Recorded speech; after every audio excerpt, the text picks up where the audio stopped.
தமிழக அரசியல்ல இப்போ ரெண்டு பேர் பத்தி தான் பேச்சே. ஒருத்தர் சூப்பர் ஸ்டார் ரஜினிகாந்த், இன்னொருத்தர் தமிழகத்தோட புதிய முதலமைச்சர் விஜய். ஆனா இப்போ இவங்க ரெண்டு பேருக்கும் நடுவுல ஒரு சைலண்ட் வார் நடக்குதா, இல்ல இதெல்லாம் ஒரு அரசியல் கணக்கா? ரஜினி சார் வாழ்த்து சொல்லி 4 நாள் கழிச்சு முதல்வர் விஜய் பதில் சொல்லியிருக்காரு. இதுதான் இப்போ சோஷியல் மீடியாவோட ஹாட் டாபிக். வெறும் ஒரு தேங்க்ஸ் சொல்ல ஏன் 4 நாள் ஆச்சு? இதுக்கு பின்னாடி இருக்கிற ரகசியம் என்ன? இத பத்தி தான் இந்த வீடியோல நாம விரிவா பார்க்க போறோம். முதல்ல கொஞ்சம் பின்னணிய பார்ப்போம். சமீபத்துல நடந்த சட்டமன்ற தேர்தல்ல யாரும் எதிர்பார்க்காத ஒரு மேஜிக் நடந்துச்சு. நடிகர் விஜய் ஆரம்பிச்ச தமிழக வெற்றி கழகம், அதாவது டிவிகே கட்சி, தனித்து 108 தொகுதிகளில் வெற்றி பெற்று கூட்டணி கட்சிகளோட ஆதரவோட ஆட்சியை பிடிச்சிருக்கு. ஒரு நடிகரா இருந்தவர் நேரடியா அரசியல்ல இறங்கி இவ்வளவு பெரிய வெற்றியை பார்த்தது இந்திய அரசியலையே திரும்பி பார்க்க வச்சிருக்கு. தேர்தல் முடிவுகள் வந்த உடனே திரைத்துறையை சேர்ந்த பலரும் விஜய்க்கு வாழ்த்து சொன்னாங்க. அதுல ரொம்ப முக்கியமா பார்க்கப்பட்டது சூப்பர் ஸ்டார் ரஜினிகாந்தோட வாழ்த்து தான். அவர் தன்னோட சோஷியல் மீடியா பக்கத்துல தமிழக மக்கள் நலனுக்காக ஒரு நல்ல ஆட்சியை வழங்கணும் அப்படின்னு விஜய்க்கு வாழ்த்து தெரிவிச்சிருந்தாரு. ஆனா இங்க தான் ட்விஸ்ட்.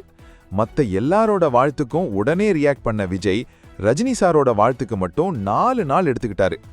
உறுதியாக தெரிந்தது என்னன்னா, இது ஒரு சாதாரண தாமதம் கிடையாது, இதுக்கு பின்னாடி ஒரு பெரிய விவாதமே ஓடிட்டு இருக்கு. இத பத்தி சில அரசியல் விமர்சகர்கள் என்ன சொல்றாங்கன்னா, முதலமைச்சர் பதவியேற்பு விழா, அமைச்சரவை ஒதுக்கீடுன்னு விஜய் ரொம்ப பிஸியா இருந்ததால இந்த தாமதம் ஏற்பட்டிருக்கலாம்னு சொல்றாங்க. ஆனா ரசிகர்களோட பார்வை வேற மாதிரி இருக்கு.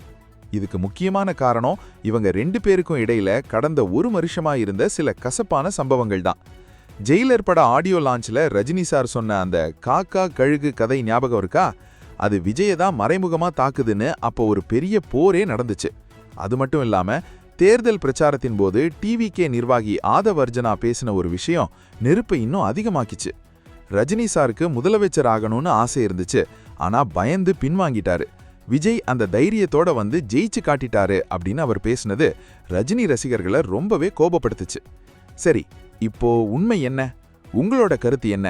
ரஜினி சாரோட வாழ்த்துக்கு விஜய் லேட்டா பதில் சொன்னது சரியா, இல்ல இது ஒரு சாதாரண விஷயமா? மறக்காம கமெண்ட்ல சொல்லுங்க. இந்த சர்ச்சைகளுக்கு மத்தியில 4 நாள் கழிச்சு விஜய் தன்னோட பதில பதிவு செஞ்சிருக்காரு. சூப்பர் ஸ்டார் ரஜினிகாந்த் அவர்களின் அன்பான வாழ்த்துக்களுக்கு மனமார்ந்த நன்றி அப்படின்னு ரொம்பவே மரியாதையா பதில் சொல்லியிருக்காரு. சில ஊடகங்கள் தெரிவிப்பது என்னன்னா, ரஜினி ரசிகர்களோட அதிருப்தியை சரி செய்யவும் ஒரு முதலமைச்சரா எல்லாருக்கும் பொதுவானவரா தெரியவும் தான் விஜய் இந்த கண்ணியமான பதில கொடுத்திருக்காரு. இதன் பின்னணி என்னன்னு பார்த்தா, தமிழக அரசியல்ல சினிமா செல்வாக்கு எப்பவுமே அதிகம். ரஜினி மற்றும் விஜய் ரசிகர்களோட ஓட்டுகள் இந்த தேர்தல்ல ஒரு முக்கியமான பங்கு வகிச்சிருக்கு. அதனால இப்போ முதலமைச்சரான பிறகு ஒரு சினிமா போட்டி காரணமா ரசிகர்களை பிரிக்க விஜய் விரும்பல அப்படின்னே தெரியுது. ரஜினி சாரும் தன் தரப்புல ஒரு அறிக்கை விட்டு தன் மேல எந்த தப்பான புரிதலும் வேண்டாம்னு சொல்லணும். மொத்தத்துல சொல்ல போனா இது பழைய சர்ச்சைகளுக்கு முற்றுப்புள்ளி வைக்கிற ஒரு முயற்சியா தான் தெரியுது. ஒரு பக்கம் சூப்பர் ஸ்டார், இன்னொரு பக்கம் இளம் முதலமைச்சர். இவங்க ரெண்டு பேரும் இணக்கமா இருக்க வேண்டும் என்பது தமிழக அரசியலுக்கு ஒரு ஆரோக்கியமான விஷயம்தான். அடுத்ததா இவங்க ரெண்டு பேரும் நேர்ல சந்திச்சுப்பாங்களா அப்படிங்கிறது தான் இப்போ அடுத்த எதிர்பார்ப்பு. ஒரு முதலமைச்சரா விஜயோட இந்த நிதானமான அணுகுமுறையை நீங்க எப்படி பார்க்கறீங்க? மீண்டும் ஒரு வீடியோல சந்திப்போம். இது 2026ஓட லேட்டஸ்ட் அரசியல் அப்டேட். நன்றி.